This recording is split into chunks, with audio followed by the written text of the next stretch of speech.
आज जो chapter start करने वाले हैं वो केमिस्ट्री का चैप्टर 5 जिसका नाम है हाइड्रोक्लोरिक गैस या इसी को बोलते हैं हाइड्रोक्लोरिक एसिड। ठीक है, देखते हैं कैसे इसको करें, कब ये गैस है कब ये एसिड है। पहले छोटा छोटा कॉन्सेप्ट समझ लेते हैं। तो कभी भी एक नॉर्मल लैंग्वेज में अगर हम बोलें तो कोई भी एक नॉन मेटल को उठाइए, ठीक है, कोई भी एक नॉन मेटल को अगर हाइड्रोजन से रिएक्ट कर देंगे, किससे रिएक्ट कर देंगे? हाइड्रोजन से। अब नॉन मेटल होता है क्या? नॉन मेटल वो होता है जिसके लास्ट सेल में 5, 6, 7 हो। जैसे क्लोरीन, अगर क्लोरीन का 17 होता है तो सजाओ इसको 2, 8, 7, ये नॉन मेटल है। क्लोरीन 5, 6, 7, लास्ट घर में आया 7। अब इस क्लोरीन के गैस को, क्लोरीन का गैस जो नॉन मेटल है, इसको अगर हाइड्रोजन से रिएक्ट कर दोगी तो बन जाएगा HCl। क्या बन जाएगा? HCl। HCl भी एक गैस है, यानी क्लोरीन के गैस को और हाइड्रोजन के गैस को रिएक्ट करने पे क्या बन गया? HCl गैस बन गया। ठीक है, अब इस HCl गैस को क्या करेंगे? जैसे ही HCl गैस को एक कंटेनर में जिसमें पानी रखा हुआ, वाटर रखा हुआ, अगर उसमें HCl गैस को उस पानी में डिसॉल्व करेंगे तो उसमें से निकलेगा H+, जिसको बोलते हैं हाइड्रोजन आयन या इसी को बोलते हैं हाइड्रोनियम आयन। तब इस एक्वस सॉल्यूशन में जो गैस है, एक्वस सॉल्यूशन मतलब पानी, इसमें जो गैस है अब ये एसिड कहलाएगा, HCl एसिड।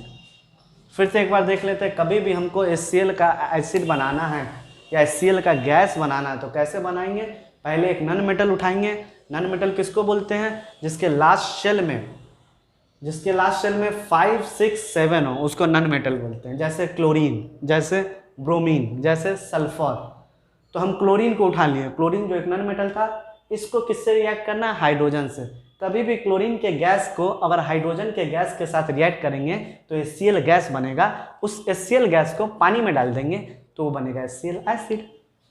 यही चैप्टर पढ़ना है, HCl एसिड, जिसका पूरा नाम है हाइड्रोक्लोरिक एसिड। जिसका पूरा नाम क्या है? Hydrochloric acid. ठीक है, और एक एग्जांपल देखें, कोई नॉन मेटल सल्फर को उठा लें। इस सल्फर को अगर हाइड्रोजन के साथ रिएक्ट करेंगे, कोई भी नॉन मेटल को हाइड्रोजन के साथ रिएक्ट करेंगे तो बनेगा क्या? उसका एसिड या गैस H2S, हाइड्रोजन सल्फाइड। ये हर साल क्वेश्चन आता है बीट करके, जिसको रोटेन स्मेल देखने मिलता है, रोटेन स्मेल। ठीक है, आगे देखते हैं। ये तो हो गया HCl एसिड है कि HCl गैस है। नॉन मेटल को हाइड्रोजन से रिएक्ट करने से काम हो जाएगा मेरा। नॉन मेटल क्या होता है ये भी देख लियो शॉर्ट फॉर्म में। अब देखते हैं लैब मेथड, जो हर साल आता है, लैब मेथड, HCl को लेबोरेटरी मेथड में कैसे बनाएं। तो कुछ नहीं करना है, लैब मेथड को देखना है तो तुम ध्यान से देखिए। लैब, आप क्या कीजिए, सॉल्ट लिया, ये कौन सा सॉल्ट? सोडियम क्लोराइड, सोडियम के क्लोराइड ले लीजिए जो कि सॉल्ट है, तो ब्रैकेट में लिख लीजिए S। इसको रिएक्ट कर दीजिए H2SO4 से जो कि एसिड है, H2SO4 जिसका नाम है सल्फ्यूरिक एसिड। एक चीज़ यहाँ देख लेते हैं, 3 एसिड का नाम याद रखना हमको। HCl जो गैस बना था, पानी में डाले थे तो एसिड बन गया था, और HNO3 जिसको नाइट्रिक एसिड बोलते हैं, और क्या है? H2SO4 सल्फ्यूरिक एसिड जो किंग ऑफ एसिड कहलाता है, सबसे बड़ा बॉस यही है। ठीक है, इसमें से ये दोनों को जो देख रहे हैं, HCl और नाइट्रिक एसिड को, ये HCl और नाइट्रिक एसिड क्या है? ये दोनों तेरा वोलाटाइल एसिड है, वोलाटाइल एसिड। और ये H2SO4 क्या है? Non volatile acid, non volatile acid. अब इसका क्या मतलब है? HCl और HNO3 वोलाटाइल एसिड है और H2SO4 नॉन वोलाटाइल एसिड है। इससे कहने का मतलब ये है कि रूम टेम्परेचर पे हल्का से भी टेम्परेचर ज़्यादा दोगे, ये HCl गैस वेपर में बन जाता है, पानी से वेपर में बन जाता है। HNO3 वो भी कंटेनर में, अगर मान लो एक कंटेनर में HCl रखा हुआ है, अब बाहर से हीट दे रहे, ये वेपर के फॉर्म में निकलेगा, वेपर के फॉर्म में। HNO3 भी वही करेगा। वोलाटाइल मतलब इजीली, ऐसा कोई केमिकल कंपाउंड जो इजीली वेपर बन जाए उसको वोलाटाइल बोलते हैं। तो कौन कौन एसिड वोलाटाइल है? HCl और HNO3। कौन नहीं है वोलाटाइल? वेपर के फॉर्म में नहीं होता है ज़्यादा टेम्परेचर देने के बाद भी, तो कौन है? H2SO4। तो हम क्या किए हैं, लैब मेथड करना है तो आप कहीं से नमक लाइए या सोडियम क्लोराइड जिसको बोलते हैं, NaCl बोलते हैं, जो एक सॉल्ट है, उसको नॉन वोलेटाइल एसिड के साथ रिएक्ट कीजिए। नॉन वोलेटाइल मतलब ये H2SO4 इजिली वेपर नहीं बनेगा। कभी भी इसको रिएक्ट कीजिएगा तो टेम्परेचर भी ध्यान रखना होगा, वो temperature less than 200 degree Celsius होना चाहिए। कितना होना चाहिए, 200 डिग्री सेल्सियस होना चाहिए, ठीक है। अब क्या होगा, जैसे हम एक कंटेनर में एसिड था, कौन एसिड था, H2SO4, हम क्या किए, NaCl को डालें, सेम H2SO4 में NaCl को डालें और टेम्परेचर कितना रखें, 200 डिग्री सेल्सियस।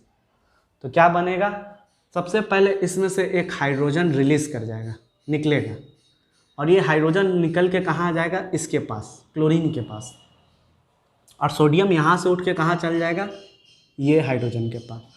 एक दो हाइड्रोजन था, जैसे ही एक हाइड्रोजन निकला तो क्या बच गया, HSO4, ठीक है। और ये सोडियम कहाँ आ गया, जो एक हाइड्रोजन निकला था उसके पोजीशन पे आ गया, एक सोडियम आ गया। इसके साथ क्या हुआ, सिर्फ क्लोरीन बचा था, एक H लिया तो क्या बन गया, HCl, जो हम बनाना चाह रहे थे। HCl क्या है, गैस है, हाइड्रोक्लोरिक गैस।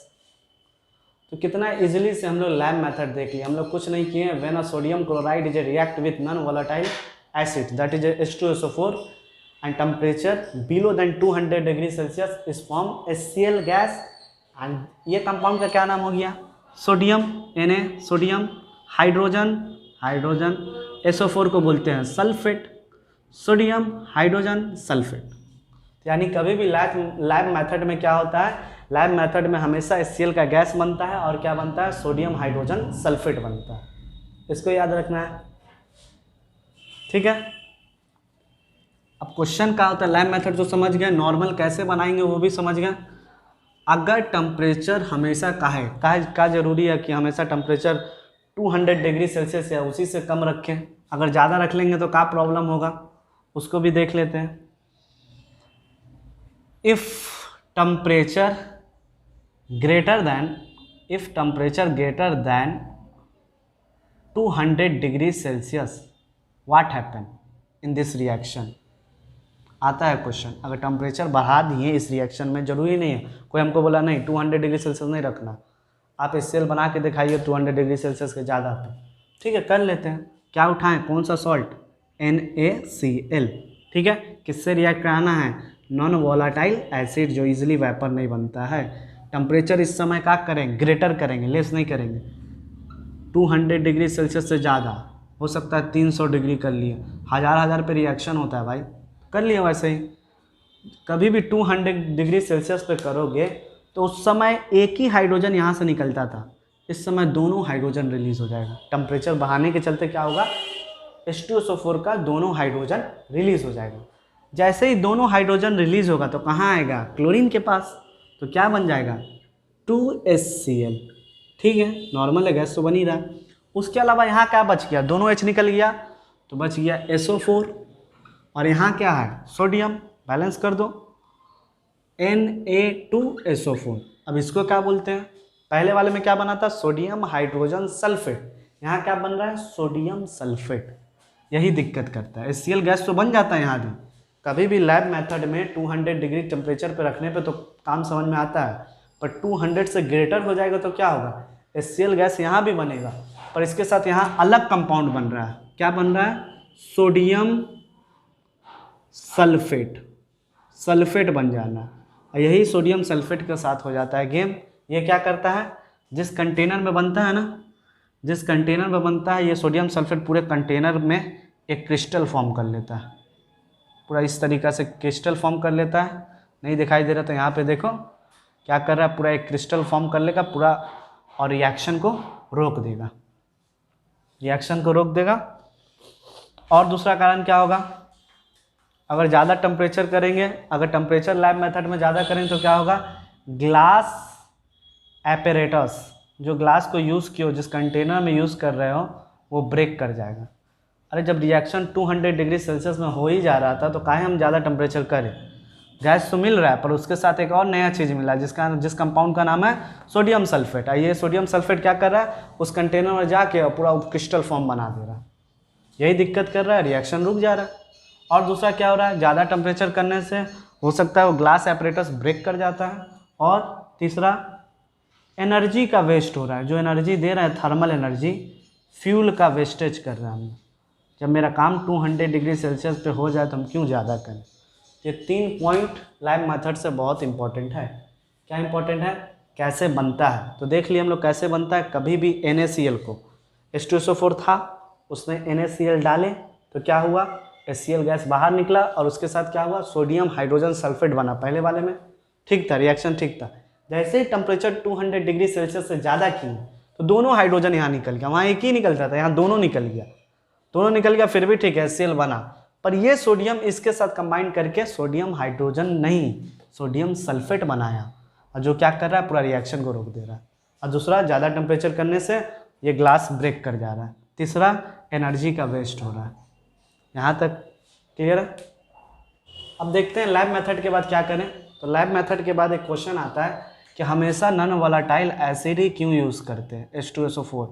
हमेशा क्या ज़रूरी है कि NaCl को H2SO4 के साथ रिएक्ट कीजिए, टेम्परेचर 200 डिग्री सेल्सियस से कम रखिए तो HCl गैस बन जाएगा और इसके साथ सोडियम हाइड्रोजन सल्फेट बन जाएगा। अगर ज़्यादा किए 200 डिग्री कर दिए फिर HCl बनेगा, पर इसके साथ बन जाएगा सोडियम सल्फेट, जो क्रस्ट में जाके जम जाएगा, रिएक्शन को रोक देगा। ये तो समझ लिए। पर हम वाई हमेशा यही कहा है, H2SO4 ही क्यों, HCl यूज़ कीजिए, HCl को बनाने के लिए HCl यूज़ कीजिए। नहीं तो नाइट्रिक एसिड भी क्वेश्चन आता है, why nitric acid can not use in this preparation. Lab method में नाइट्रिक एसिड का यूज़ क्यों नहीं करते, HCl गैस क्यों नहीं नाइट्रिक एसिड से बना लेते। देख लेते बनाएंगे तो क्या होगा।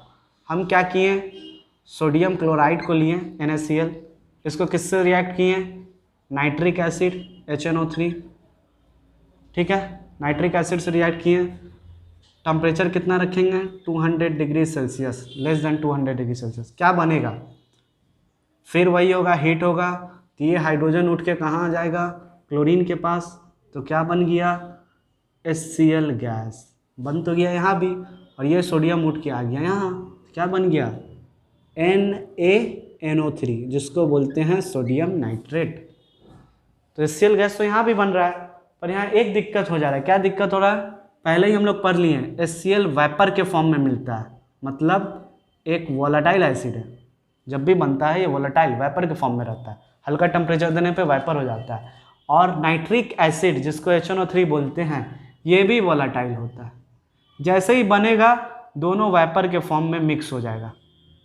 हमको तो चाहिए था HCl गैस, और फिर इसको ड्राई करके निकालेंगे क्या, इसीलिए HNO3 को हम लोग यूज़ नहीं करते हैं।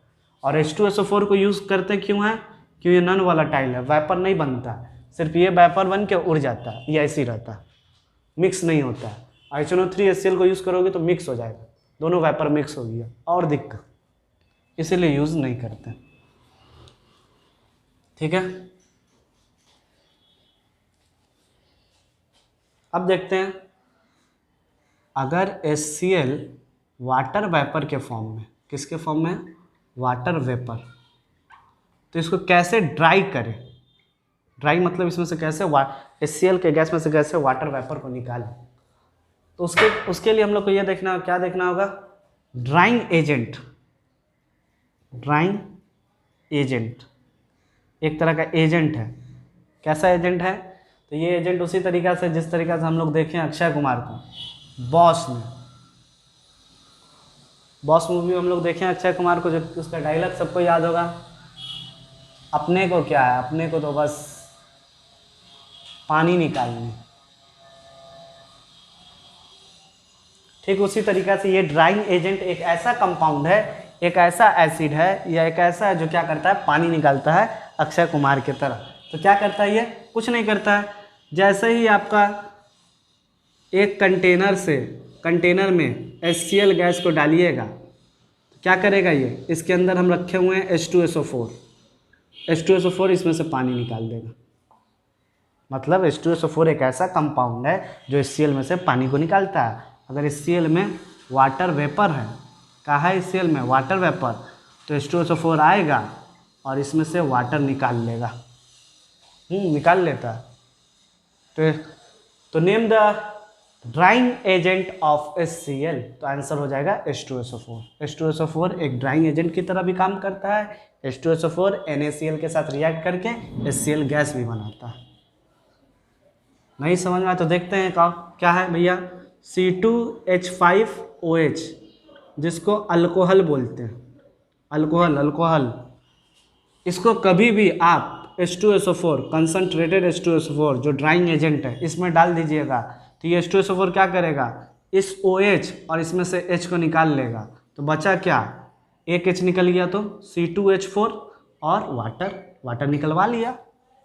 इसी तरीके से ड्राइंग एजेंट काम करता है। कभी भी HCl से वाटर वेपर निकालना है तो H2SO4 को लाइए, वो पानी निकाल देगा। तो याद रखना ये बात। एक एग्जाम्पल से बता दिए कैसे पानी निकलता है।